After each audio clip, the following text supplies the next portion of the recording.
আশুলিয়ায় ডাকাতির প্রস্তুতিকালে দেশীয় অস্ত্রসহ ৬ ডাকাতকে গ্রেফতার করেছেন আশুলিয়া থানা পুলিশ।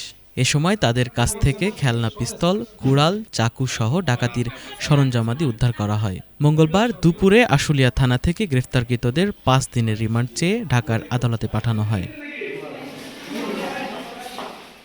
এর আগে সোমবার রাতে আশুলিয়ার শ্রীপুর থেকে তাদের গ্রেফতার করা হয়। গ্রেফতারকৃতরা হলেন মোহাম্মদ শহীদুল ইসলাম ওরফে হাতকাটা শহীদ, মোহাম্মদ আব্দুল হালিম, জুয়েল রানা, মিজান শেখ, জহুরুল ইসলাম এবং আব্দুল মমিন।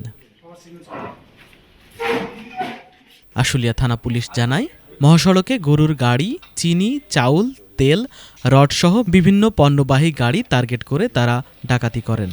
গতকাল রাতে ডাকাতির প্রস্তুতিকালে গোপন সংবাদের ভিত্তিতে আশুলিয়ার শ্রীপুর এলাকা থেকে অভিযান চালিয়ে তাদের গ্রেফতার করা হয়।